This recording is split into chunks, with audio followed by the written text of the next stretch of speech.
This is a full Android-based system with a massive 12.3-inch display, wireless car, Apple CarPlay, wireless Android Auto, HDMI input and output, built-in GPS, SIM card support, and a Qualcomm 8-core processor. Alright, so you can see this is the shipping box it came in. Very well packaged. We got some instructions on the automotive navigation system, an installation guide. Now, upon looking at this installation guide, it looks to be pretty generic to Toyota vehicles. This doesn't point out, or at least the images that they use, they're not Prius specific. You can see it comes with a trim bezel, and you can see that the way the unit is fastened onto this is by using, I guess they used 4 Phillips head screws.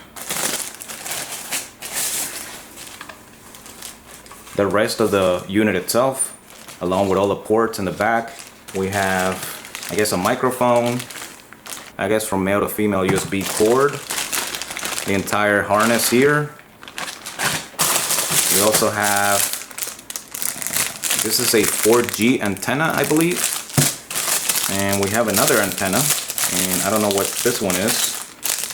It's definitely the same. They sent out 2. We have a GPS antenna here, and AR video in, and a total of 2 of these USB male and female. So I just wanted to let you know to make sure you order the right one. This has a factory backup camera and the steering wheel controls. JOYING did confirm that the unit fully supports factory steering wheel controls using the harness that they included, and that every time that you have to do a firmware update on the new unit, they're available through their website. The unit itself is going to have the ability to connect to Wi-Fi at your home or wherever it is that you're near of, and wireless CarPlay support automatic reconnection, which means that every time you get into the car, as long as you have your phone with you, the wireless CarPlay should be able to reconnect to your phone right away. But as of right now, I'm just going to start removing all these parts and start working to install a new unit. So we just go ahead and put this on the side. So it's got a TF card and a SIM card. And a SIM card is because this one you could actually you could get a SIM card from your wireless carrier that provides you with data, and then this thing, in order to connect to the internet, it won't need to use your cell phone. So if it has its own dedicated SIM card, that's how it gets wireless data. And the SD card will be going in here.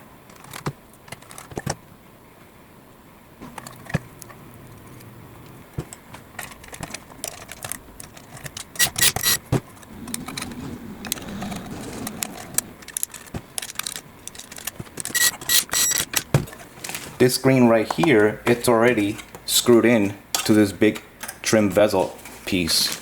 So therefore, I don't need these pieces right here, nor do I need the screws. So we're gonna put that on the side for now. So we're gonna connect that right here, right now. AR video in, and then CDD12V out is gonna plug into here. Gone ahead and routed my GPS antenna right here. This is the entire harness that came with the unit. This is the harness that comes with the unit. So this one right here, I did not plug anywhere. However, I started off with this one right here, and then I moved on to this one, and then this one, and then this one.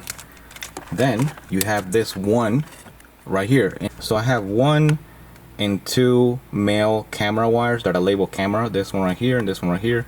And this one's labeled rear view camera. And this is the main harness that plugs into the back of our radio.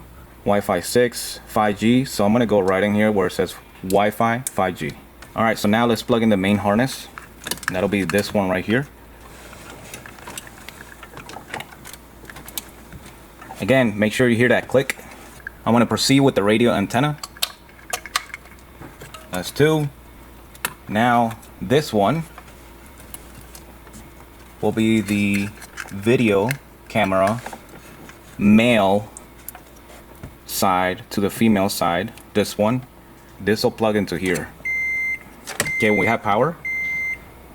All right, so coming into the car, you can see this thing is massive. And for those that are not aware, when purchasing screens, usually screens are measured diagonally.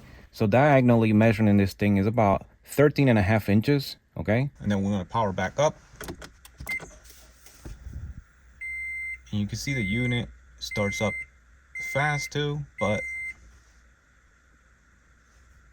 it's actually connecting to my Apple CarPlay because I have my phone right here.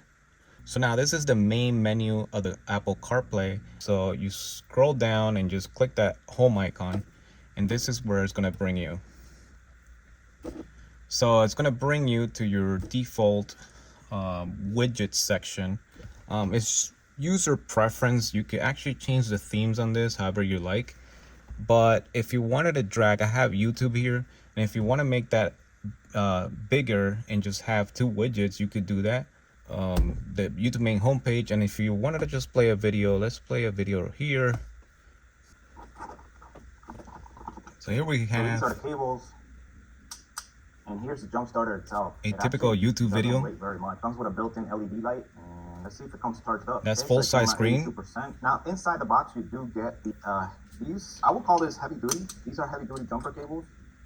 And because of the resolution of the screen, it's not going to stretch it all the way to 12.3 inches. It'll actually just keep it at that aspect ratio. And this is this is happening in real time right now, where someone's calling me right now. So I could just decline here. I could decline on my steering wheel. You can go to that radio icon right here, and we have radio. You could change your stations. So your typical radio menu has FM, AM. This is a stereo mono switch. This thing right here is for you to edit the station name. And then PTY, it'll select the station type for auto search. Now, I also have a USB flash drive plugged in. And I'm not going to be using this, but this is just for test purposes so you can see that it actually works. And in order to play that, I'm going to go to this little folder right here, and that'll bring in my USB 3. It'll give you the apps that it'll play with. I'm not sure what I should choose here. Let's just go with music and just keep it as always. And then my volume is down.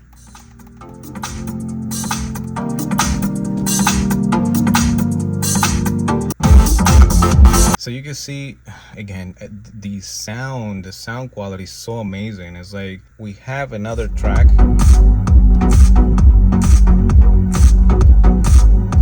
Now, one thing I don't like about this is the volume. And again, this is why I wish they had a knob here, but it doesn't. But if you want to bring the volume down, these are the quick icons in here. You can see that. Okay. But it's not very quick. The other way you could do is bring down this, go to the speaker, and then bring the volume up or down. I find that it's way easier to do the physical button right in my steering wheel right here.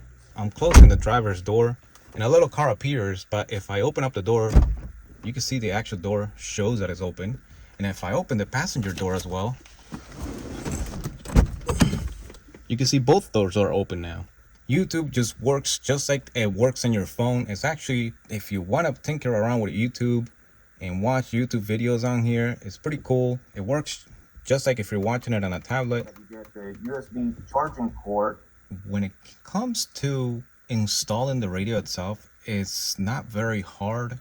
There's definitely no splicing or no soldering or anything of that kind. It's just plug and play. You just have to know what you're exactly plug in, and you just got to make sure that you order the right one for your exact trim of your Prius.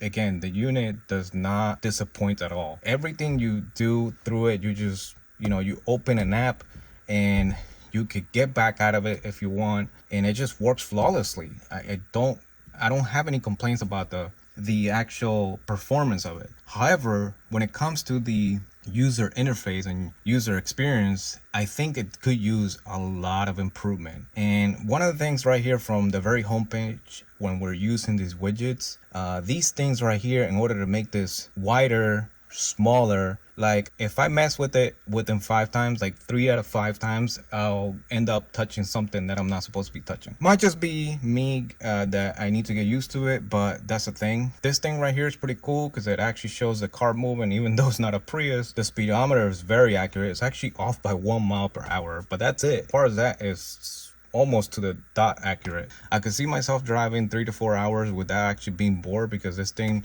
the fact that it has Apple CarPlay or Android Auto, I don't need to be touching my phone. I could just check my messages from here, make a phone call, go to maps, go to my podcasts and it'll bring up all my podcasts, and I could, you know, whatever it is, I could just play it, you know? It really doesn't matter if your phone's near you or if your phone's in your backpack. You could play it all from here as long as the Bluetooth is turned on your phone. It'll connect. No problem with that. I could also use Waze right from here without going on my phone. Whatever other apps that are supported by Apple CarPlay, they're all in here.